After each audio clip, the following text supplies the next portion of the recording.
다 함께 기도하심으로 1월 20일 아침 예배를 하나님께 드리겠습니다. 사랑의 하나님, 오늘도 은혜로 새날을 열어주시니 감사합니다.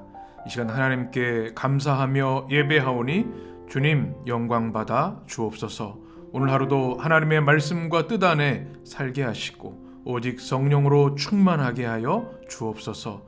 말씀으로 우리와 함께 하시고 역사하시는 우리 주님 예수 그리스도의 이름으로 기도합니다. 아멘. 오늘의 말씀은 누가복음 1장 15절에서 80절까지의 말씀입니다. 성경 본문은 여러분의 성경 참고하시면 되겠고요. 우리가 사용하는 매일 성경 교재 130쪽, 131쪽을 참고하시면 되겠습니다. 이 시간 요한이라 할 것이라 라는 제목으로 함께 은혜의 말씀을 나눕니다. 오늘 우리가 만나게 되는 말씀은 요한의 출생, 또 그 출생에 대한 사람들의 기쁨의 반응으로 시작합니다. 57절에 이렇게 말씀합니다. 엘리사벳이 해산할 기한이 차서 아들을 낳으니 58절 이웃과 친족이 주께서 그를 크게 긍휼히 여기심을 듣고 함께 즐거워하더라. 아멘. 이제 엘리사벳이 해산을 하게 되는 거죠. 아들을 낳았습니다. 그때 많은 이웃과 친족들이 기뻐하고 즐거워했는데요. 그 이유가 뭔가 하면 주께서 그를 크게 긍휼히 여기심을 듣고. 아멘. 우리가 잘 알고 있는 대로 사가랴와 엘리사벳은 나이가 많은 노부부였습니다. 생물학적으로 아이를 낳을 수 없는 그런 가정이죠. 그런데 하나님께서 예수 그리스도의 오심을 준비하기 위해 요한을 보내시기 위해서, 세례자 요한을 보내시기 위해서 이 가정에게 축복의 역사를 이루어 주십니다. 인간적으로 생각하면 불가능한 일을 하나님께서 기적적인 은혜로 아들을 주신 겁니다.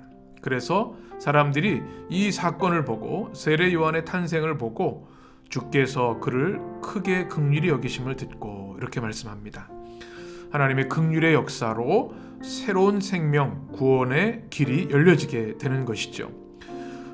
참 귀한 말씀이라 생각이 됩니다. 우리 인생에도 우리 생각으로 불가능한 일들이 참 많습니다. 또 누군가 이 어려움을 이기고 잘 되면 축하해 주기보다는 시기하고 질투하는 경우도 많습니다. 그런데 우리 믿음의 사람들은 이 모든 사건, 상황 가운데 하나님의 일하심과 선하심을 바라보아야 할 줄 믿습니다. 주께서 긍휼히 여겨주셔서 많은 생명의 역사, 회복의 역사가 일어나기를 우리가 기도해야 할 줄 믿습니다. 그 역사로 인해서 이제 드디어 주님의 길을 예비할 세례자 요한이 이 땅에 태어난 것이죠. 이제 59절부터 보게 되면 이 태어난 아이에 대한 이름을 짓는 이야기가 기록되어 있습니다. 59절에 8일이 되매 아이를 할례하러 와서 그 아버지의 이름을 따라 사가랴라 하고자 하더니, 이 아이의 이름을 아버지의 이름을 따라 사가랴라고 지으려고 했던 겁니다. 많은 사람들이 그 당시에는 부모의 이름을 그대로 받는 경우들이 있었습니다. 축복의 가정을 이어가고자 하는 그런 바램이죠. 그런데 60절에 보면 그 어머니 엘리사벳은 요한이라 할 것이다 말씀합니다. 61절에 말씀 62절 쭉 지나가면 62절에 특별히 사가랴가 그의 아버지께 몸짓하여 무엇으로 이름을 지으려 하는가 물으니 63절입니다. 그가 서판을 달리하여 그 이름을 요한이라 쓰매 다 놀랍게 여기더라. 아멘. 이 사가랴가 지금 말을 못하는 상태이죠. 그 노부부에게 아들을 준다고 하는 천사의 말씀을 들었음에도 불구하고 불신했었습니다. 그래서 그래서 사가랴는 말을 못하게 되는 그런 상황에 놓이게 되죠. 그래서 말을 할 수 없어서 아들의 이름에 대해서 엘리사벳이 묻자 서판에다가 요한이라는 제목 이름을 씁니다. 그 사람들이 놀랍게 여긴 거죠. 바로 어머니 엘리사벳의 바램대로 사가랴도 동일하다는 겁니다. 아버지 이름이 아니라 요한이라 지으라. 상식적이지 않은 일이었지만 이 사가랴의 말을 통해서 사람들이 뭔가 특별한 일이 있구나 기대하게 되는 겁니다. 그때 64절에 놀라운 일이 일어나는데 이에 그 입이 곧 열리고 혀가 풀리며 말을 하여 하나님을 찬송하니. 아멘. 이 사가랴가 그렇게 서판에 요한이라는 이름을 썼을 때 그 입이 풀리고 혀가 풀려서 말을 할 수 있게 된 겁니다. 이제 하나님의 섭리, 역사하심, 그것을 믿지 않았던 불신에 대한 심판이 끝나고 이제 하나님께서 그에게 다시 말할 수 있는 은혜를 베풀어 주신 거죠. 그래서 그는 찬양하게 됩니다. 참 놀라운 사건이죠. 아버지의 이름을 따르지 않고 하나님이 주시는 요한, 특별히 요한이라는 단어의 이름의 뜻은 자비로운 여호와라는 뜻입니다. 자비로우신 하나님. 하나님이 요한을 통해 자비를 베풀어 주시고 사가랴와 엘리사벳 가정에 자비를 베풀어 주셔서 요한을 주셨죠. 또 그를 통해 주님의 오심을 예비하는, 주의 길을 예비하는 역사를 이루어 주신 것. 또 그리스도가 이 땅에 오심으로 하나님의 자비, 하나님의 사랑이 이 땅에 오게 되는 거죠. 그래서 그 이름은 요한이라는 이름이 된 것입니다. 참으로 귀한 일이죠. 그리고 65절부터 보면 이 이야기를 듣고 사람들이 두려워하게 됩니다.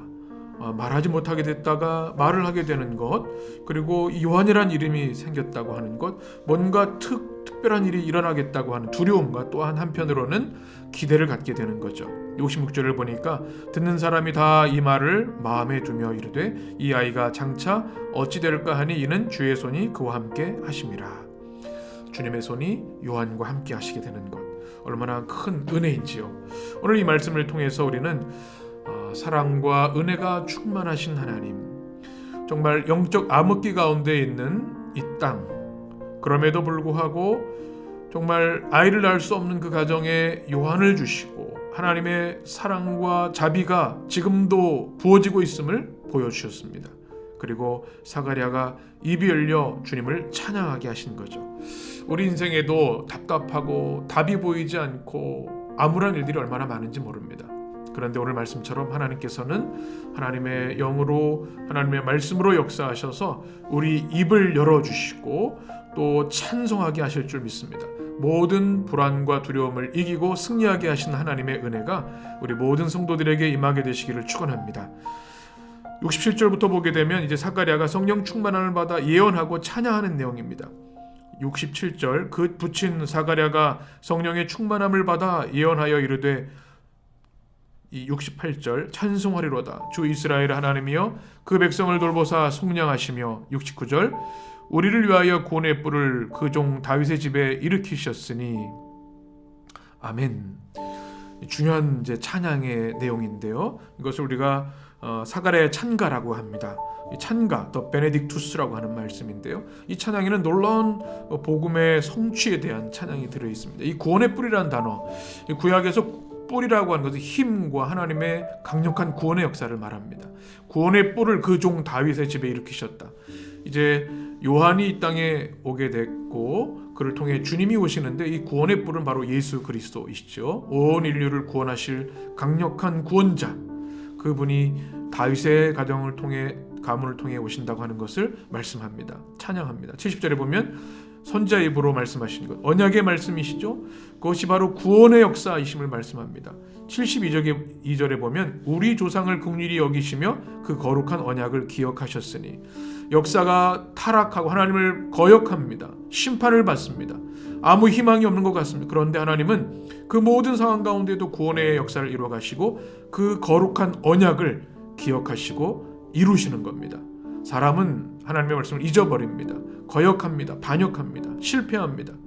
절망합니다. 그런 하나님은 아브라함에게 주셨던 그 영원한 구원의 언약, 축복의 언약을 이 흑암의 시대에도 이루어 가시는 거죠. 어떻게 해요? 사가랴와 엘리사벳 가정을 통해서 요한을 보내심으로, 또 요한을 통해 예수 그리스도 우리 주님의 오심을 준비하게 하심으로 이 구원의 언약을 성취해 가시는 거죠. 이것을 사가랴, 성령 충만한 자가 찬양하고 있습니다. 우리 영혼에도 주님을 향한 이 구원의 감격에 대한 찬양이 회복되기를 원합니다. 여러분의 심령에도 구원의 뿔로 우리 가운데 오셔서 모든 어둠과 죄와 저주로부터 우리를 해방하시고 구원하시고 축복하시는 하나님을 향한 찬양과 기쁨이 늘 충만하게 되시길 간절히 축원합니다. 76절부터 쭉 보게 되면 이제 구원 사역에서 요한의 역할이 무엇인지를 말씀합니다. 주의 앞에 가서 그 길을 준비하여, 76절에 나온 말씀이죠. 77절에 주의 백성에게 그 죄 사함으로 말미암아 구원을 알게 하리니. 바로 오시는 주님은 죄 사함을 주시는 구원의 주님이시다. 그리고 78절에 중요한 말씀이 나옵니다. 이는 우리 하나님의 긍휼로 인함이라. 이로써 돋는 해가 위로부터 우리에게 임하여. 돋는 해라고 하는 단어가 중요합니다. 여기서 이 돋는다라는 것이 아나톨레라는 헬라어인데요. 이것은 돋는다, 도둠인데 가지의 도둠, 이새의 줄기를 말하죠. 또 해의 도둠. 그래서 79절에 보면 어둠과 죽음이 그늘에 앉아있는 자에게 비치고 빛이 임하는 겁니다. 돋는 해가 그런 것이죠. 우리 발을 평강의 길로 인도하시리로다 하니라. 아멘. 우리 주 예수 그리스도는 돋는 해이시지요. 어둠을 물리치시는 참 빛이시고 생명이십니다. 바로 그분을 예비하는 길을 세례요한이 감당할 것이다 라고 하는 아름다운 고백입니다. 사랑하는 성도 여러분, 오늘도 요한이라 할 것이다 라고 하는 주님의 말씀, 하나님은 자비로우신 분이시다. 우리 모든 성도들의 삶과 가정에도 주님의 자비와 긍휼과 은혜가 충만히 임하기를 원합니다. 또한 사가랴와 엘리사벳의 가정처럼 절망 중에도 소망으로 언약을 성취하시는 하나님, 우리 가정에도, 우리 성도들에게도, 우리 교회에도, 또 이 나라 이 민족에도 하나님이 어둠을 뚫고 돋는 해로 성령의 빛을 조명해 주셔서 생명과 회복의 역사가 우리 삶 가운데 임하게 되기를 주님의 이름으로 간절히 축원합니다. 기도하겠습니다. 존귀하신 하나님, 오늘도 말씀을 주시니 감사합니다. 이 말씀 붙들고 이 하루도 승리하기를 원합니다. 하나님의 자비와 긍휼로 우리의 삶을 붙들어 주시고, 우리도 우리를 위해 오신 예수 그리스도를 찬양하며 감격하며 사가랴처럼 찬양과 경배를 올려드리는 복된 날 되게 하여 주옵소서. 돋는 해가 되신 주님, 우리 삶의 모든 어둠을 물리쳐 주시고 주님의 성령의 빛을 비추어 주옵소서. 이 한 날도 우리 모든 해림의 성도들을 지켜주시고 보호하시고 축복하여 주옵소서. 말씀으로 승리하며 우리 주님 예수 그리스도와 동행하는 승리의 날 되게 하여 주옵소서. 예수님의 이름으로 기도합니다. 아멘.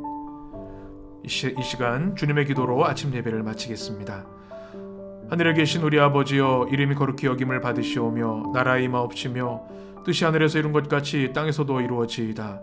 오늘날 우리에게 일용할 양식을 주옵시고, 우리가 우리에게 죄 지은 자를 사하여 준 것 같이 우리 죄를 사하여 주옵시고, 우리를 시험에 들게 하지 마옵시고 다만 악에서 구하옵소서.